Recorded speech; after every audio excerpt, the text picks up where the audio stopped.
я абсолютно упэўнены, што ён псіхапат. Сёння наш гость Зміцер Шчегельскі. Зміцер, добрый день. Добрый.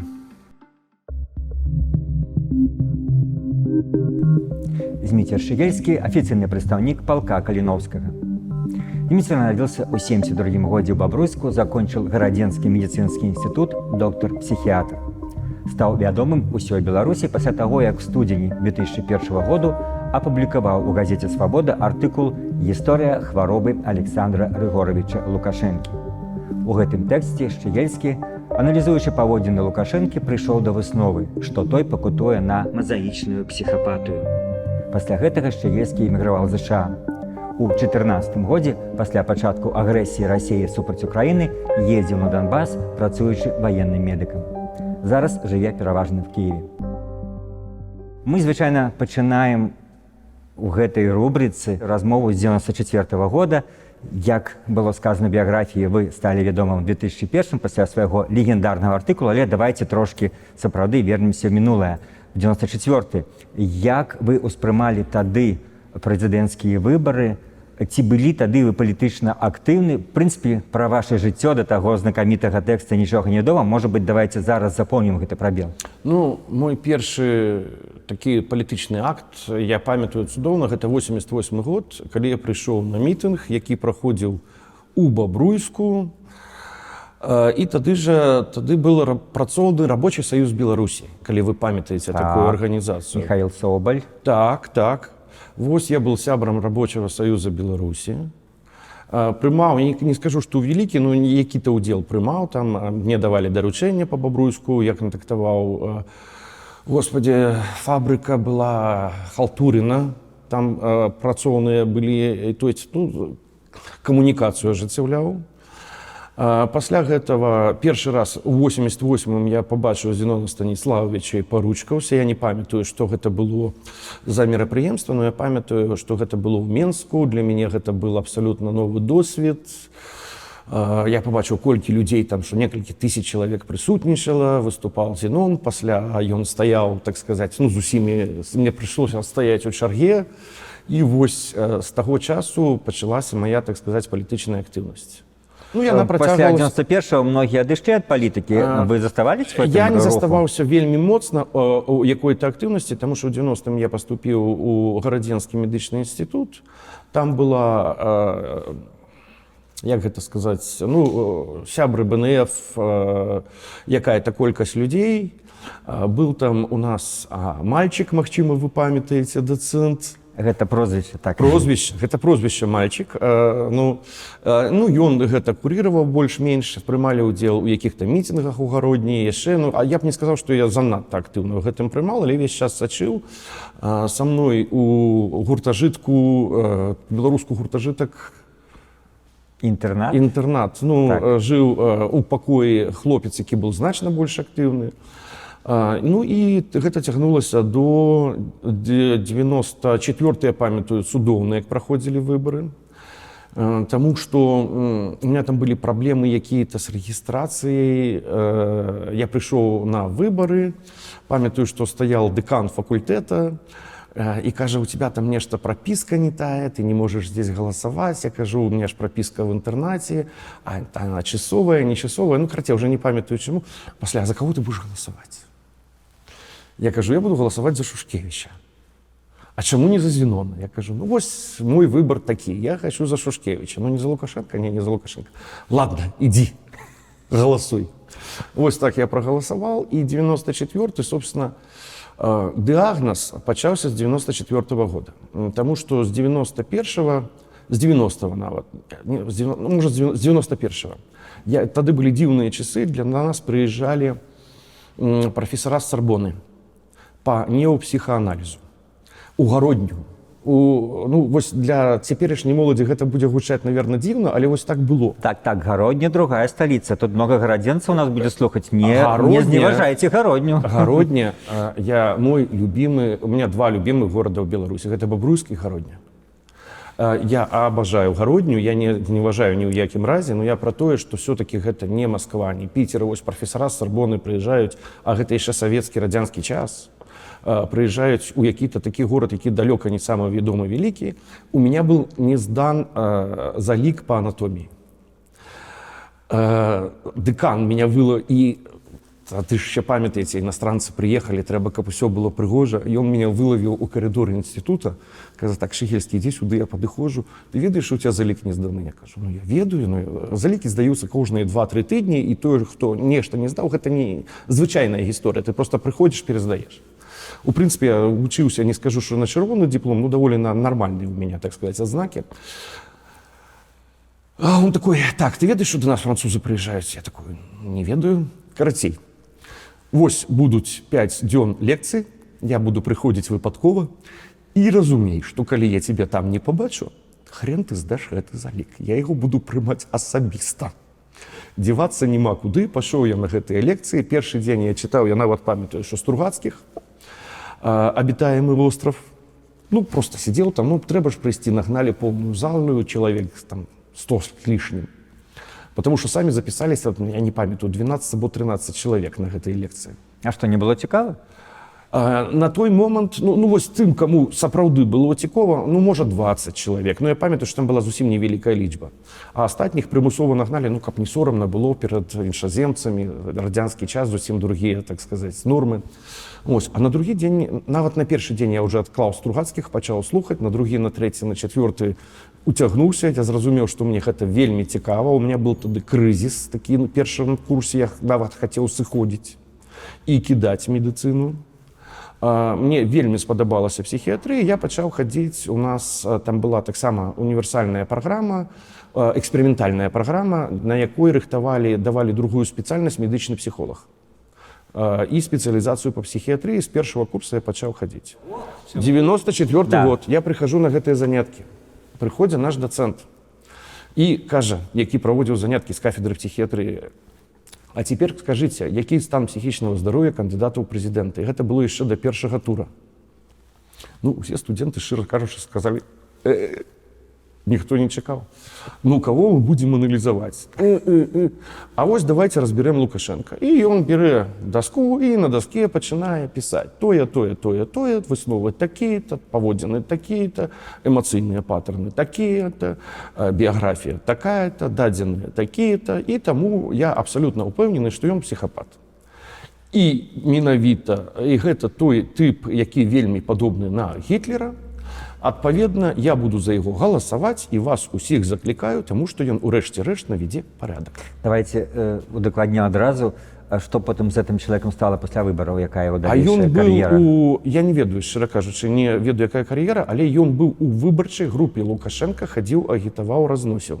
Ну, вот чалавек рэдкі выпадак, калі разумее, што рабіў і свядома рабіў, прапануючы галасаваць за псіхапата, правда? Да, я яшчэ памятаю, што у нас адбылася дыскусія, кажу, слухай, ну, калі ты кажаш, што ён быў, ну, гадоў там 35, і бы на ты размаўлялі, ну, можа, 37-30, я не памятаю дакладна, ну, менш за 40. Я кажу, ты разумееш, што вось пры Гітлеры былі концлагеры, што было з габрэямі, што было з цыганамі, што было з псіхічна хворымі, іх же всіх просто пазабівалі, пачылі з псіхічна хворых. А што, нехай вось гэтыя бамжы сядзяць у лагерях, нехай мы наведзем парядак, нехай... То есть ён быў абсалютна свядомы і казаў, да, гэты чалавек усталюе дыктатуру, затое будзе парядак. І вось з гэтага канспекта першага, які я тады вёў, і пачалася гэта гісторыя хваробы. Пасля стан псіхічнага здароўя Лукашенка абмяркоўвалі ўсе псіхіятры па Беларусі, і не толькі. Таксама... Маецца на ўвазе неяк, проста нашым гледачам скажу, не все разумеюць рэаліі. Это адбывалася неяк публічна, на лекцыях, гэта не на кухнях сам таемна, а гэта абмеркаванне шло в нейкіх аўдыторыях? Нет, в аўдыторыях гэта не было, но гэта было... Ты ідзеш з кімсьці паліць. Вы стаіце і размаўляеце про Лукашенка. Ты сидзіш з кімсьці на дзежурстве, і вы з імі размаўляеце про Лукашенка. І там... Бок это не побытавыя размовы, а дастаткова прафесійныя. Абсалютна прафесійныя. Я рабіў заметкі некаторыя, больш за тую працу, якую надрукавалі, я даваў на вычытку. Таксама Жук уже памёр, памятаеце Жука, які выдаваў «Свабоду»? Я ж працаваў па газеце «Свабода». Окей. Пен-цэнтр у нас хто узначаліваў? Васіль Быкаў, Не-не. пэўны момант. Не-не-не. Шерман, Карлос Шерман. Но не вначале был наместником. Наместником. Друкаваць меня падбіў Карлос Шерман. Ён уже памёр, і Жук памёр, можна распавядаць все, як было. Мы з Карлосом Шерманам недзе перасекліся па якой-то там актыўнасці, а ён: а што ты думаеш як псіхіатр? Кажу: да все псіхіатры адно і тое ж думаюць. Ён: трэба гэта надрукаваць, трэба даць людзям ведаць, ты не маеш права. І я вагаўся даволі доўга, год, можа быць, больш. А ў 99-м пачалі знікаць палітыкі. І было зразумела, што гэта забойства, і што гэта забойства санкцыянаваны ўладай, і тады был такі ваганні, былі этычныя нормы, наколькі можна разгалошваць меркаванне пра стан асобы, это этычна ці не этычна. У псіхіятрыі есть простая норма. Калі захворванне, якое ёсць у чалавека, пагражае акружаючым, ну, напрыклад, да лекара прыходзя пацыент і кажа: вось моя жена там брэтэўнасці гуляе з суседам і з двумя суседзямі і з усімі, і таму я заўтра пайду і заб'ю гэтага суседу, я падрыхтаваў стрэльбу, у мяне есть патроны і гэтак далей. І тут як бы медычная тайна, або я пайду падпальваць там які-то дом. У гэтых выпадках лічыцца этычным папярэдзіць адпаведныя органы пра тое, што гэты чалавек плануе злачынства. Я лічу, што гэта вельмі верагодна як лекар-псіхіатр, і таму прашу так сказаць. Я б нават удакладніла, гэта этычнае ці это законнае патрабаванне? Закон патрабуе, а ёсць жа такі артыкул недонесення. Слухайце, я не памятаю патрабавання заканадаўства, тым болей, што закон аб псіхіятрыі некалькі разоў змяняўся, сучасны я не ведаю, но гэта агульнасусветная норма, у якой есть вельмі простая рэч по медычнай этыкі, по псіхіятрыі. Калі ты ведаеш, што хворы в выніку свайго захворвання пойдзе падарве цягнік, ты павінен даць ведаць пра гэта адпаведным органам. Таму што гэта жыццё аднаго чалавека і жыцця, магчыма, шмат людзей. Адразу пытанне, раз вы сказалі пра калег, ці была ідэя, што гэта можа быць, ну, дзеля значнасці, нейкі калектыўны ліст? Была. І што, забаяліся? Люди забаяліся. Значит, мне вычитывали працу, фактично там некалькі 4-5 чалавек абмяркоўвалі, буквально по кожнай літары, по кожнаму сімптому, і дыягназ мазаічны был у выніку, так сказать, калектыўнай працы, але людзі забаяліся ставіць свае подпісы. Чаму я згадаў Жука? Жук привёз, перадаў мне 200 гадзін касет з ісходнікамі запісаў Лукашенка.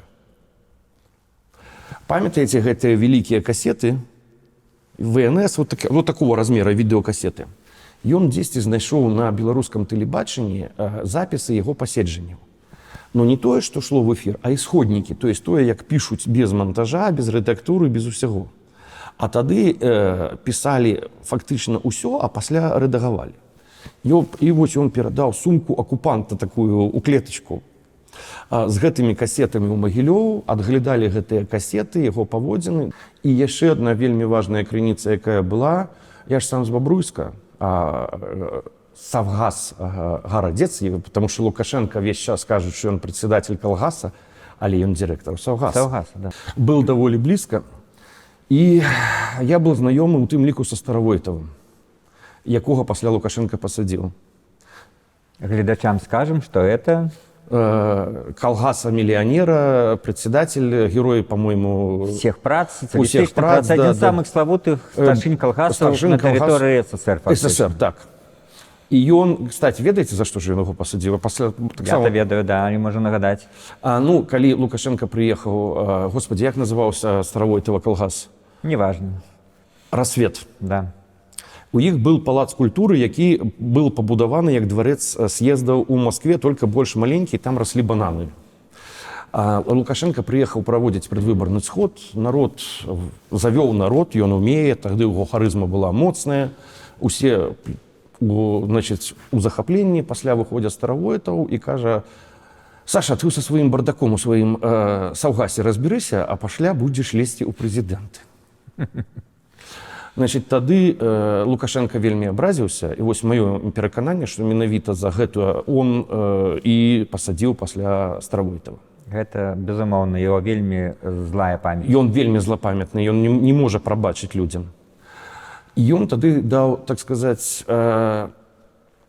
яшчэ ў пачатку, у сярэдзіне 90-х сам распавядаў і дал магчымасць паразмаўляць з тымі, там, ну, свёл з людзьмі, якія памяталі Лукашенка дзяцінства, юнацтва, што там было, як ён гуляў па жонках, розных жанчынах, як жыла сям'я і гэтак далей, то есть яго суседзямі. Гэта была яшчэ вельмі важная крыніца інфармацыі. Вы самі гаварылі з суседзямі? Так, я размаўляў. Вы прыехалі...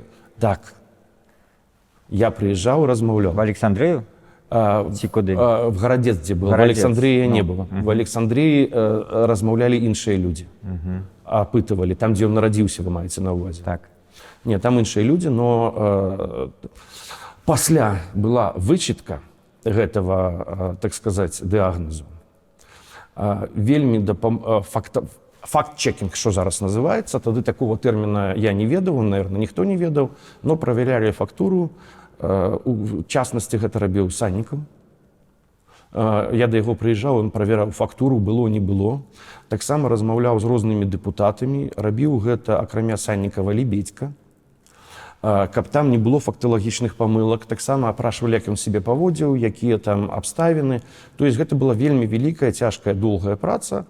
І пасля уже гэта надрукавалі, таму што я лічыў, што я тады казаў менавіта формулу, што гэты чалавек ніколі не аддасць уладу, і ён прадстаўляе непасрэдную пагрозу не проста для сваіх блізкіх, а для ўсяго беларускага народа. І вось вы часткова ўжо гэтымі абставінамі адказваеце на пытанне, якое, аднак, вам задаюць. Я павінен задаць, што хіба можна зрабіць такі дыягназ, умоўна кажучы, па тэлевізару, не маючы непасрэднага кантакту з тым, што мы называем пацыентам? Можна.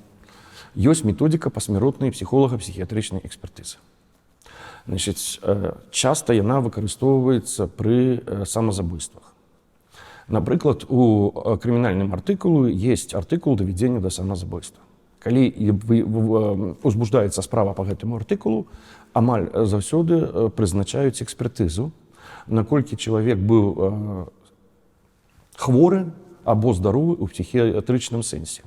Таксама такія экспертызы часам робяцца, калі там была там жанчына або мужчына пажылы, і вдруг у ёй вялікая маёмасць, а пасля завяшчання і якому-то незразумелому чалавеку вот это ішло. Был чалавек, то есть ён мог па свайму псіхічнаму здароўю разумець, што ён робіць або нет, то есть ён был дзеяздольны або недзеяздольны.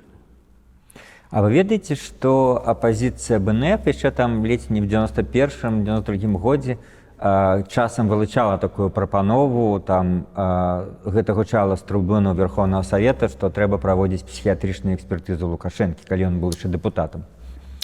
Значит, я не чуў гэтай прапановы, не памятаю, каб я это чуў у 90-91-м, но Зенон Станіславович мне распавядаў, таму што з Зеноном Станіславовичем мы таксама, я звяртаўся да яго, каб ён распавёў, як ён сябе паводзіў, якія былі, як чалавек, які непасрэдна кантактаваў. Но гэта было ўжо пасля дыягназа.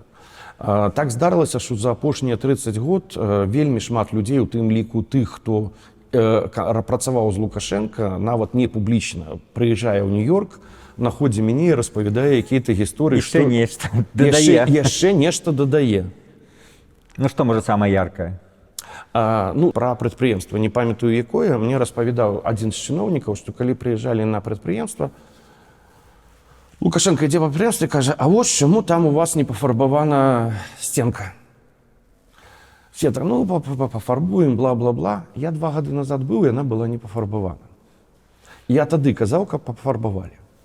Пасля там чалавек, які быў у складзе дэлегацыі, падыходзя да кіраўнікоў, кажа: 2 гады пра гэта казаў? Да, ён казаў. То есть у яго вельмі добрая памяць. Якое это мае дачыненне да мазаічнай псіхапатыі? Гэта не мае непасрэднага дачынення, но гэта проста пра тое, што сапраўды ў яго ёсць такія здольнасці. Таксама ён пра Машэнскага цікавая історыя, што калі ён быў на камбінаце Машэнскага, все цудоўны настрой, хадзіў, глядзеў, все цудоўна. Пасля запытаўся, чым я магу дапамагчы. Яму адказалі: нічым, у нас все нармальна, мы самі спраўляемся. Ён зрабіўся злы, ні слова не сказаў, прахадзіў некалькі гадзін по прадпрыемству, сеў у машыну, ні з кім не развітаўшыся, Подозвал тады яшчэ Мясніковіча, сказаў пасадзіць і з'ехаў. Мясніковіч пасля паўгады спускаўся гэта на тармазах, каб гэта не там рабіў якія-то праверкі туды-сюды, ну так заматаў паціху гэтае пытанне. Важны ще аспект этой тэмы, вось тыя, скажем, ну, разрозненыя факты, якія все-таки сведчаць пра тое, што ну, першы раз як бы его на этот психиатричную экспертизу отправил нібыта секретарь обкома Леонов, калі Лукашенко прыйшоў еще советский час, і чалавек, які працаваў настаўнікам, прыйшоў патрабаваць себе пасаду кіраўніка калгасу. Ён яшчэ не працаваў, ён толькі атрымаў дыплом і пайшоў адразу, так. І кажа, дайце мне калгас, я буду старшынём калгаса. Я буду цудоўнай старшынёй. Гэта яго слухал, а потым выніку, ну як там версія, пазвал міліцыю ці сказал ему ісці да психиатров. Так, и тот факт, что все-таки Лукашенко уже проходил певную психиатричную экспертизу сапраўдную, вот и что вы про это ведаете? Былы начмет Магілёўскага психіатрычнага шпіталя памёр. Як толькі я прыйшоў у Магілёўскі психіатрычны шпіталь, што робяць інтэрны з першага заробку? Накрываюць паляну начальству. Накрылі паляну, пасядзелі, выпілі, начмет падвыпіў крыху і кажа, а зараз я вам распавяду, як да мяне, калі я был маладым, прывозілі Лукашенко на асвідзецельстваванне. Так. І распавёў всю гэту історыю пра Леонова. І пасля перыядычна, як ён выпіваў так, ну, нармальова, і он пачынаў вагацца. Ну, вось яго нельга ж было прымусова лікаваць, не было ж за што, але ж, можа, было трэба. То есть, разумееце, он час ад што лёс Беларусі склаўся бы зусім па-іншаму, калі б ён его тады адправіў на прымусовае лікаванне. Але прымусовае лікаванне, там ёсць крытэрыі. Ён не адпавядаў крытэрыям, і таму яго на прымусовае лікаванне не адправілі. І правда, што пасля выбараў все гэтыя дакументы яны неяк зніклі, так? Так, падчысцілі архіў шпіталя. А тады... І зніклі не пасля выбараў. Перад другім турам была заява Кебіча, мы заўтра вам распавядзем пра то, хто такі Лукашенко і чаму яго нельга выбіраць. Начмедам шпіталя працаваў сакадынец, які пасля шмат сазываў адсядзеў у парламенце беларускім. Ён падчысціў гэтыя архівы. Я, ведаючы яго яшчэ вельмі прыдбачліва, не здзіўлюся, калі да сих пор ён нешта захоўвае. Ну, а тот начмет, который вам рассказывал, так он сказал, якую тады, які тады диагноз поставили? Тады в той момент советский час. Психопатия. Психопатия? Да, той же самый, нічога нового. Только там былі варыянты некаторыя разыходжання, якая менавіта, ну гэта не прынцыпова насамрэч. І што, з гэтым дыягназам ён нічым... Сакадынец не был начмедом, я прошу прабачэння, Сакадынец был у облздраве. Это не важно. А ён с этим диагнозом человек, ну как бы ничем, нават советский час, ну и тем больше после советский, ни в чем не имел права быть обмежаваны, так? Он мог бы обираться, то есть нигде это не обмежовывало. Ну, гэта не шизофрения, гэта не олигофрения, гэта фактично особых обмежаваннях не накладае, за выключением, калі чалавека могуць прымусова лікаваць, но опять же, это павінна, каб была пагроза для сябе або асяроддзя. Непасрэдная пагроза для сябе або асяроддзя.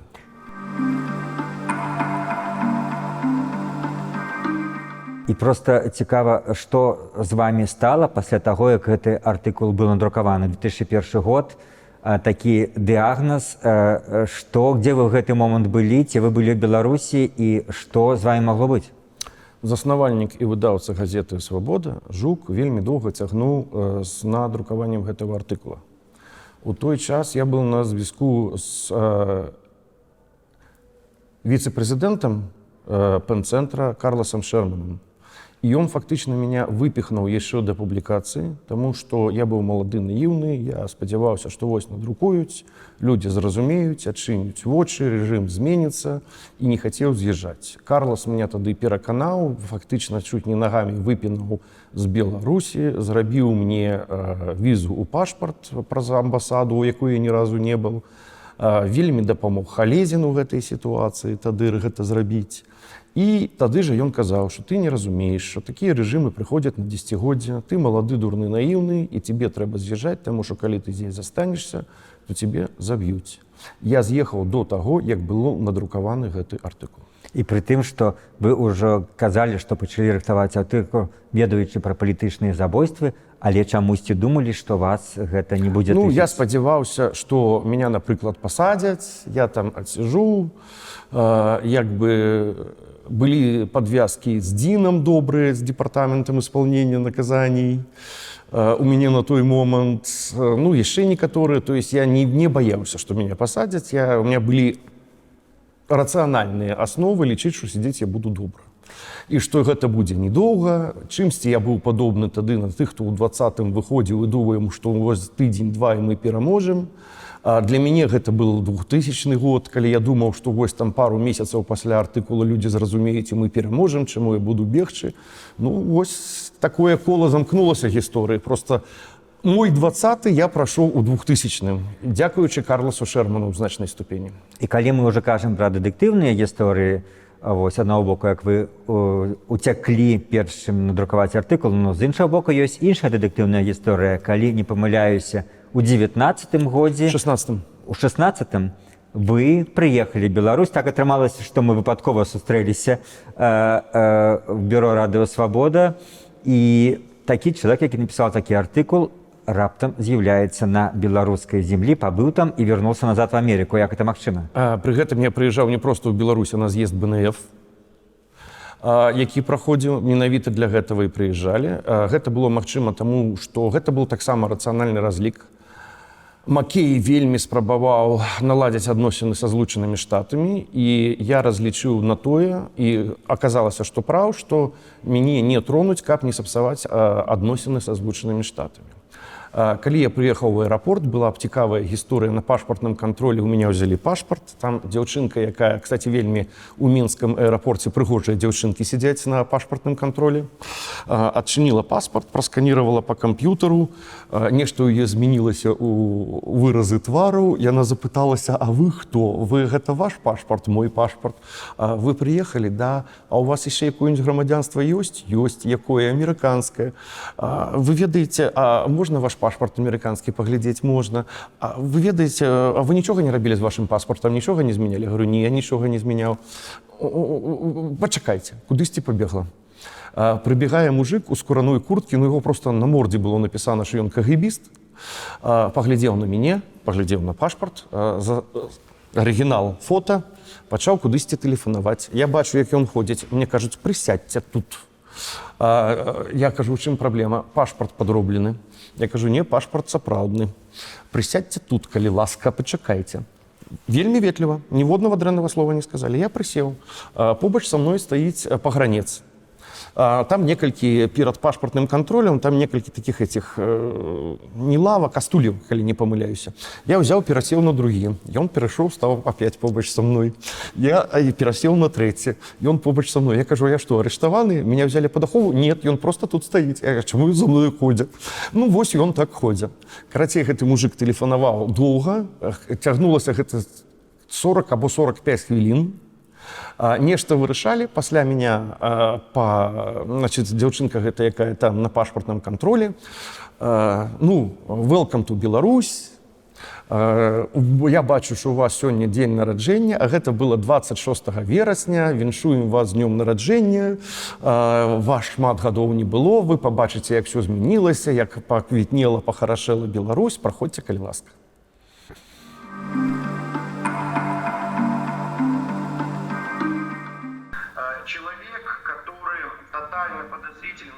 Верит, он заранее чувствует и устраняет любого, даже потенциального противника. Человек, который не испытывает никаких моральных, нравственных ограничений, потому что он не сопереживает и не чувствует как бы боль других людей. Для борьбы за власть это иногда бывает преимуществом.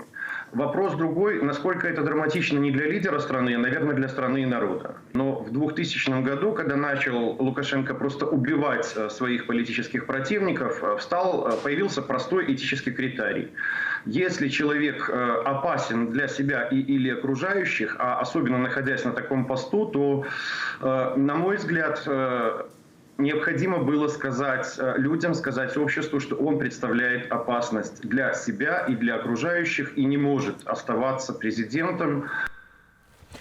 Ну вось тут вы выказалі думку, якую выказваеце шмат разоў, што вось гэты дыягназ, канкрэтны гэты псіхічны стан, псіхапатыя дае пэўную перавагу ў палітыцы. Да, канкурэнтную. Паколькі няма эмпатыі, няма адчування болю іншых, там няма ёсць падазронасць. Ёсць падазронасць. Вот то, што мы назіраем, ёсць, скажем так, імкненне ўсё тлумачыць нейкімі змовамі. І гэта тады даволі гучыць для ўсіх нас сумна, што Лукашенко з такім характарам, гэта дапамагае яму перамагаць палітыцы. Да. Так. Што з гэтым рабіць? Ну што з гэтым рабіць? Уже позна нешта з гэтым рабіць. 30 гадоў таму трэба было рабіць. У Латушка можаце запытацца. Ёсць вельмі цікавая рэч, якую ён распавядаў пра Лукашенка, што аднажды Лукашенко да яго падышоў і сказаў: пойдзеш супраць мяне, заб'ю. І пасля, па-мойму, ён пайшоў там на Купалаўскі тэатр. То есть кар'ера уніз. А я пасля уже 2020 года у Латушка запытаўся: Пал Палыч, а вось тады у вас патаемныя думкі пра тое, што вы жадалі бы пайсці ў прэзідэнты або ў публічную палітыку, або канкураваць з Лукашенко былі? Ён кажа: так, былі. То есть, разумееце, ён настолькі тонка адчуў вось гэтыя думкі у Латушкі. І я думаю, што калі ён яму казаў, што пойдзеш супраць мяне, заб'ю, ён не слухаў, што адкажа Латушка. Ён назіраў за рэакцыяй. І вы скажаце, што гэта не перавага. Такіх выпадкаў шмат.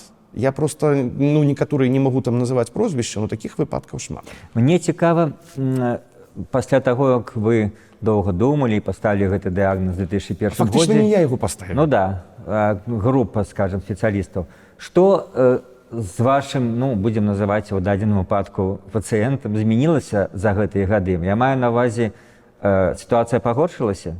Слухайце, гэта такія захворванні, якія могуць заставацца, яны могуць у стадіі кампенсацыі і дэкампенсацыі. Калі яны ў стадіі кампенсацыі, то такі чалавек асабліва не адрозніваецца, акрамя таго, што мы казалі пра падазронасць, адсутнасць эмпатыі, пра тое, што ў кожны момант, калі ён нешта кажа, ён абсалютна вера ў перакананы, што гэта праўда.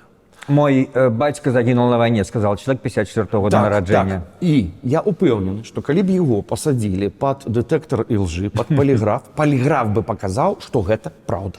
Паколькі паліграф паказвае, ці верыць чалавек то, што кажа. Так. А ці неправда гэта, да? Ён не паказвае гэта, ён счытвае рэакцыі, якія адпавядаюць таму чалавек вера ў то, што кажа, перакананы, што так і было, або не. Я упэўнены там на 100, на 99%, што ў гэты момант паліграф бы даў праўду. Гэта яшчэ адзін момант, чаму паліграф не выкарыстоўваецца як абсалютны доказ ні ў адной краіне света, а як толькі ускосны. Да, такая вось історыя. Што змянілася? Нічога не змянілася. Дэкампенсацыя, у яго было выражаная дэкампенсацыя пасля МЗКТ. Дэкампенсацыя, калі стан здароўя прыводзіць да таго, што чалавек не можа нармальна функцыянаваць. Выконваць свае абавязкі, нармальна размаўляць са асяроддзем, нармальна падтрымліваць адносіны з сям'ёй, то есть сацыяльна, прафесіянальна, або яшчэ неяк дэзадаптуецца. Выражаная дэкампенсацыя ў Лукашэнкі была пасля МЗКТ ў 2020 годзе. Ёсць вельмі добрыя кадры, калі Лукашенко прыходзіць на МЗКТ і яго пачынаюць... Крычаць «Уходи». Нет, яму там іншыя крычалі. Пасылалі, да? Нецэнзурна. Ён працягвае размаўляць, но пасля гэтага ён знікае на некалькі тыдняў з публічнай прасторы, а пасля з'яўляецца толькі ў верасні. Вось у гэты момант у яго была дэкампенсацыя. Калі ён не мог нармальна функцыянаваць.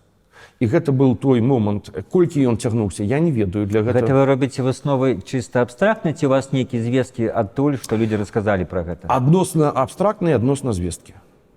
Наколькі можна давяряць гэтым звесткам, я не ведаю, яны такія частковыя.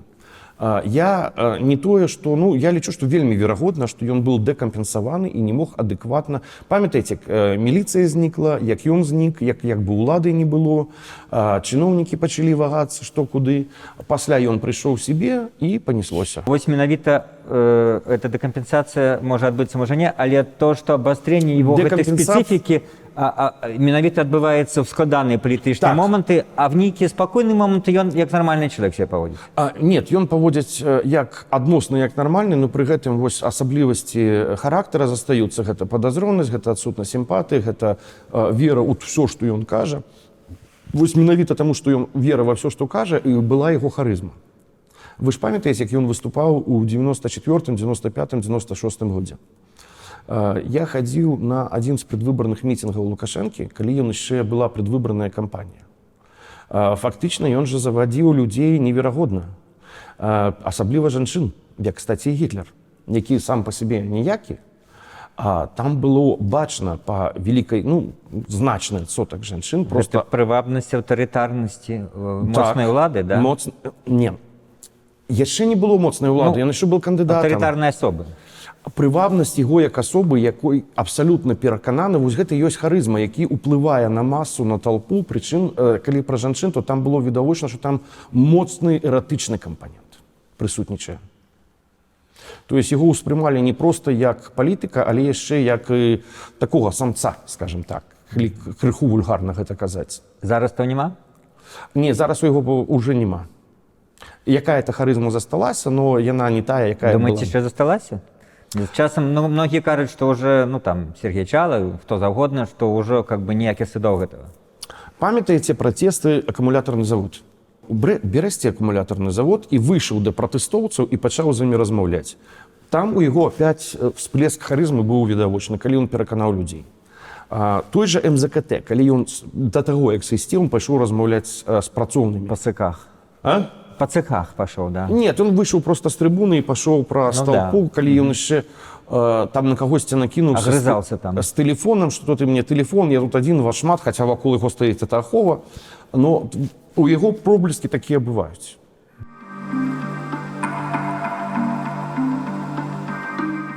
Вы не толькі доктар-псіхіатр, вы зараз як грамадскі дзеяч, фактычна, даўно займаецеся палітыкай. Як бы вы патлумачылі то, што адбылося з Беларусі ў 94-м годзе? Выпадковы прэзідэнт, ёсць такія назвы, многія кажуць, што гэта ўсё не так. Ваша версія? Моя версія — непазбежны прэзідэнт. У грамадства был відавочны запад менавіта на такую фігуру. Беларусы і грамадства бегла ад адказнасці і з задавальненнем было гатова перапіхнуць адказнасць на кагосьці, хто ее на сябе возьме. І калі Лукашенко кажа, што улада валялася на зямлі, ён кажа правду. Ён яе падабраў, таму што ён гатовы быў взяць адказнасць, а грамадства было інфантыльнае ў палітычна-сацыяльным сэнсе і з задавальненнем гэтую адказнасць на яму перапіхнула. Вы галасавалі за Шушкевіча, але, напэўна, разумееце, што такі чалавек тады не меў шансаў. Слухайце, на той момант я быў малады і наіўны. Не, это ж не важно. Я таксама галасаваў, ведаючы, што мой кандыдат не пераможа, тады я галасаваў за Пазняка. Это ж не то, што галасаваць за тых, хто будзе пераможцам, галасаваць за тых, хто адпавядае тваім поглядам і каштоўнасцям. Так, но я не был упэўнены, што Лукашенко пераможа. У меня былі наіўныя спадзяванні на тое, што будзе нова набосіць Шушкевіч. То бок вы памыляліся разам з большасцю народа, да? Як? Большасць народа памылілася зусім, прагаласаваўшы за Лукашенка. І тое, што адбылося ў 20-м, гэта ў якім-то, ведаеце, тэма, якая не зусім паліткарэктная, і шмат хто са мной спрачаецца, але я кажу, што кармічна справедліва было тое, што адбылося ў 20-м. Беларусям прыйшлося разлічвацца па тых рахунках палітычных, якія наша нацыя зрабіла як нацыя, не кожны паасобку, а як нацыя. Калі пачынаючы з 94, 95, 6, 99, маршы свабоды, 1, 6, 10, большасці было абсалютна ўсё роўна. Мы не займаемся палітыкай, палітыка гэта брудная справа, і адбылося ўсё з класікай. Калі вы не займаецеся палітыкай, палітыка займецца вамі. Давайте паслухаем ваше меркаванне в сённяшні час з 23-го года на цяперашнюю сітуацыю і на тое, як яе можна развязаць. Не можам зрабіць гэтую рэвалюцыйную сітуацыю. Мы можам быць да яе гатовымі. Тое, чаго не хапіла ў 20-м. Разумення, гатоўнасці і адсутнасці ілюзій і міфаў пра тое, што вось выйдзе 200 000, або 5%, або 4%, і ўсё рухне. Зараз грамадства беларускае у значна большай ступені сталае, больш няма гэтага палітычнага інфантылізма, і кожны дзень гэты інфантылізм знішчае.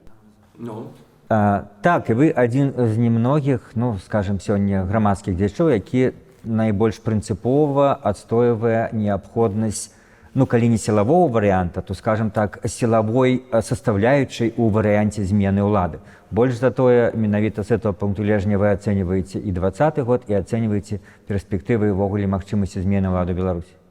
Як вы ўбачыце этот сілавы варыянт? Я про гэта казаў і ў 2000-м. 2000-м? Да.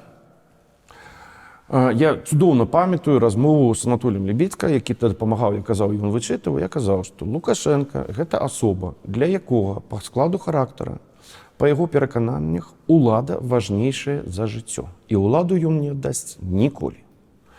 Ніякія сродкі ўздзеяння на яго, акрамя рэвалюцыйных, сілавым кампанентам нічога не збедзець. Калі ён выходзіў з аўтаматам без ражка, без магазина, гэта была не піар-акцыя. Ён выходзіў шчыра разам з Коляй. Таму што ён гатовы быў змагацца, калі патрэбна са зброяй у руках за сваю ўладу. І маё меркаванне, і вось менавіта таму ён і пагражае непасрэдная небяспека для беларусаў як нацыі. Я гэта казаў і тады. Я памятаю, што мне адказала Анатоль, што ў 2006 у него сканчаецца срок, будзе 2 срока, па Канстытуцыі ён вымушаны будзе сысці. Я кажу, што ён не сойдзе. Ну, як ён можа не сысці, таму што Канстытуцыя, кажу, я ж не юрыст, я не ведаю, ну вось асоба гэтая, яна ўсё роўна як выкруціць так, каб застацца пры ўладзе. Такая ситуация, калі психиатры, оказываются, маюць рацыю, а не юрысты. Ну, слухайте, значит, ну, пасля гэтага ён змяніў Канстытуцыю, і ў 20-м я казаў гэта па самому пачатку, у якім-то сэнсе я быў у 20-м да выбараў согласны з Прыгерманам. Памятаеце, знайсці пространство свабоды внутры несвабоды, яго знакаміты артыкул. І не будзіце зверя. Я з ацэнкай сітуацыі, апісаннем сітуацыі быў абсалютна згодны з Прыгерманам, я быў не згодны з высновамі, які ён рабіў. То есть ён казаў нічога не рабіць, я казаў рабіць, але разумець, што трэба будзе сілавы кампанент, без яго нічога не зробіцца. Гэта тое, пра што мы размаўлялі з Кабунчуком яшчэ ў 15-м, калі былі в Атодзе і пазнаёміліся з Вадзімам, што ў нас непазбежна будзе свой майдан. Но гэты майдан, калі ў яго не будзе сілавого кампанента, ніколі Лукашэнку знесці не зможа.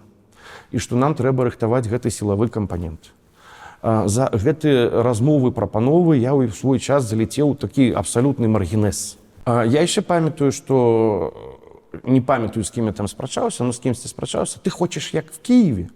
Я кажу, да, я хочу как в Киеве, потому что если не будет как в Киеве, будет как в Горловке. І зараз у нас де-факто Горловка. Ну, калі мы сёння ацэньваем грамадскі стан, то вы можаце, напэўна, пагадзіцца з тым, што менавіта грамадства не было гатова. Вы той час не былі в Беларусі, я быў на ўсіх гэтых мітынгах, і людзі проста вельмі шарахаліся ад тых, хто прапановваў нейкія больш радыкальныя метады, хто прапановваў кудысьці ісці, штосьці захопліваць. 16 жніўня, калі сабралося сотні тысяч і вуліцы былі пустыя, ніводнага сілавіка, калі прапанавалі ісці да Пішчалаўскага замка, туды пайшло некалькі сотняў чалавек, астатнія вырашылі, што это не трэба. Я ўсё-таки пагаджуся з Канфуцыем, які кажа, улада, ну ён кажа улада, або уладар, або лідар. Я бы сказаў, лідары – гэта вецер, грамадства – гэта трава. Куды дзьме ветер, туды клоніцца трава. Не трэба перакладаць адказнасць на грамадства і народ. Гэта была адказнасць тых лідараў, якія на той момант пачалі ўсю гэту сітуацыю. Яны зрабілі памылку, і трэба было казаць людзям праўду пра тое, што Лукашенко ўладу не аддасць. І што без сілавого варыянта, тада трэба рабіць, калі не гатова да сілавого варыянта, трэба было рабіць тое, што прапановваў Прыгерман. Не высоўвацца. Не высоўвацца.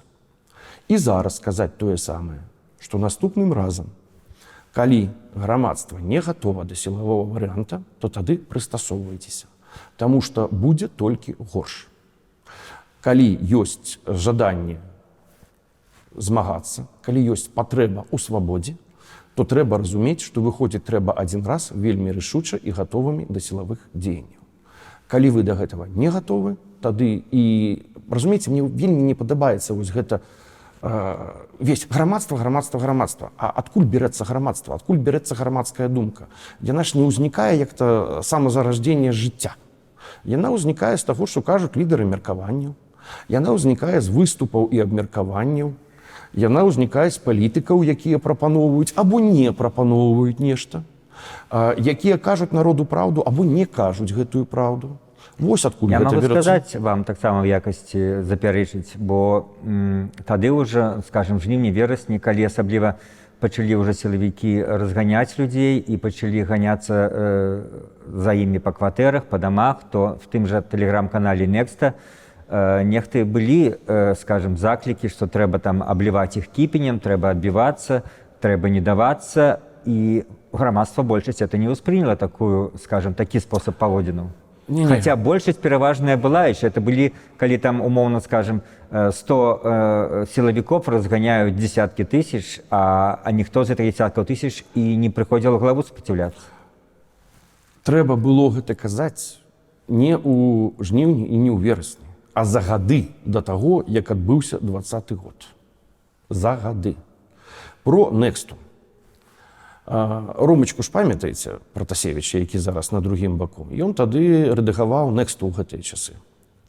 І я некалькі разоў з ім размаўляў. І казаў: Рома, вы разумееце, што паліроўка пліткі ў Менску не вядзе да захопу ўлады.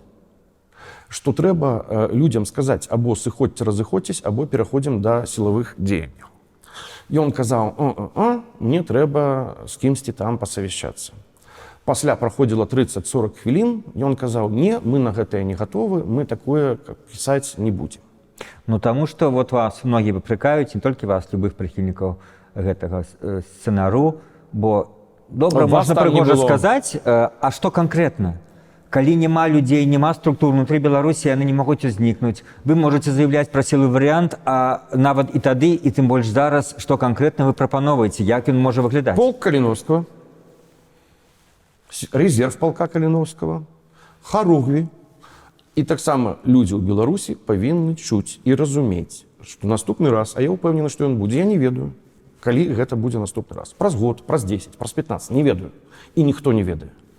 Гэта рэвалюцыйную сітуацыю ніхто не можа стварыць. Яна ўзнікае па збегу абставін, па аб'ектыўных, суб'ектыўных і гэтых далей. Но яна будзе. Вы разумееце, які жудасны кошт заплацілі беларусы як нацыя за 20-й год. Колькі людзей эмігравала, колькі сядзіць, колькі зломаных лёсаў, паломаных жыцця. А што выйгралі? Нічога не выйгралі. Я і тады памятаю дакладна, як той жа жнівень-верасень 20-го, калі ішлі ўсе гэтыя дыскусіі, многія разумныя палітолагі прыводзілі міжнародную статыстыку і гаварылі, што калі мірны варыянт, то ён прыцягвае намнога, там, в 10-20 разоў больш людзей да ўдзелу ў ім. А як толькі пратэстоўцы пераходзяць да варыянта гвалтоўнага, то гэта адсякае там 80-90% удзельнікаў. Мэта чаго, у чым? Каб много людзей выйшла на вуліцу, або ўзяць уладу. Хорошы адказ. Вам шашачкі альбо ехаць? Або ехаць. Значыць, гэта статыстыка, праўда, але есть яшчэ адна статыстыка. Яе рабіў Іларыонаў, яе рабілі там яшчэ некаторыя спецыялісты са штатаў, што рэжымы такога кшталту, як лукашэнкаўскі, без сілавой кампаненты пратэсту рушацца у зіра, у нуле адсоткаў варыянтаў. То есть такі рэжым, калі няма сілавой кампаненты, знесці немагчыма. Калі ваша мэта зрабіць мільён людзей на вуліцах, ну цудоўна. Калі ваша мэта ўзяць уладу, а уладу трэба ўзяць, каб выйшлі палітзняволеныя, каб у Беларусі з'явіўся суд незалежны, СМІ, правы чалавека, людзі перасталі баяцца, для ўсяго гэтага трэба ўзяць уладу, а не вывесці мільён чалавек. Няхай выйдзе менш, но яны возьмуць уладу. Вось увесь вельмі просты адказ. У чым мэта? І суб'екта не хапіла.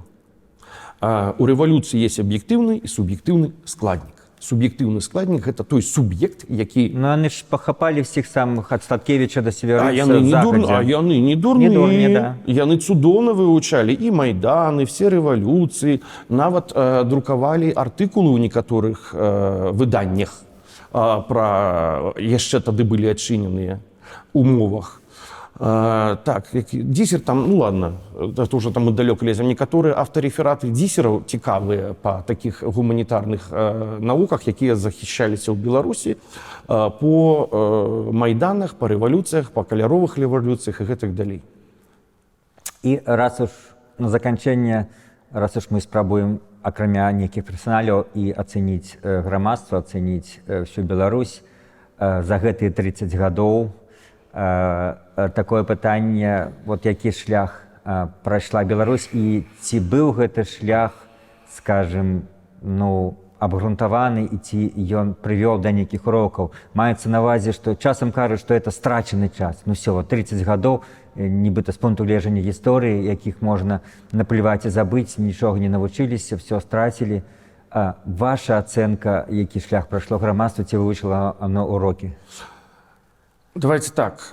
Я разумею, чаму людзі кажуць пра страчаны час, тому што гэта, ну, для нашага з вами пакалення гэта час страценага жыцця, якога больш не будзе. Нам ніхто не верне 30 год і магчымасці, якія б маглі быць у краіне, калі б яна была дэмакратычнай. Ні мне, ні вам, і ну, все, мы гэта страцілі. Таму людзі праецыруюць гэта на історыю.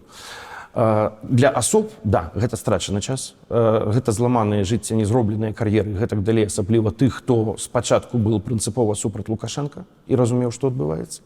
Для гісторыі гэта не страчаны час. Грамадства, тое, што ў 20-м грамадства палітызавалася, гэта адбылося першы раз за сучасную гісторыю Беларусі. Тое, што пасля 20-го грамадства змянілася, і яно уже не такое, я не кажу, што яно сталае, но яно значна менш інфантыльнае, чым яно было ў 20-м. Гэта не немаўлятка у такім метафарычным сэнсе. Як я казаў, што у жніўні 20-го мы бачылі палітычную нацыю, якая нарадзілася, але яна была немаўляткам. І чакаць ад яе сталых якіх-то дзеянняў было наіўна. Але адказнасць на тых, хто быў лідары, ніхто не здымае. Гэта все-таки іх адказнасць. Не трэба на народ весь час пінаць, што народ не той. Праца над памылкамі не зроблена ў значнай ступені. Мы ходзім па колі, першы, 6, 10, 20. Хто калі нармальна сабраў лідараў, меркавання, хто сабраў спецыялістах па гуманітарных навуках, по тых, хто займаецца вывучэннем рэвалюцый, і разабраў, што было зроблена дакладна, што недакладна, якія былі памылкі, на што можна было спадзявацца, на што нельга было бы. І проста гэта будзе жорсткая размова. Я разумею. Яна многім непрыемна, я разумею. Таму што прыйдзецца прызнаваць свае памылкі. А гэта цяжка. Ну, гэта трэба зрабіць. То есть, маё меркаванне такое. Частка нашага грамадства гэта зразумела сама, але гэта не вербалізавана, не выведена ў якасці тэзаў і не даведзена да людзей у поўным аб'ёме, як гэта неабходна для поспеху. То есть людзі, яны самі па сабе, грамадства як брошанае, яно паціху развіваецца, а нашыя лідары весь час і пасля 6-го, і пасля 10-го пазбегаюць гэтай размовы. Яны выцісняюць гэта, і яны нема ў іх жадання гэта нармальна разбіраць. А гэта трэба зрабіць. Што ж, гэта трэба зрабіць. Дзякуй, Зміцер, за грунтоўную і шчырую размову. Дзякуй вам за запрашэнне. Калі ласка.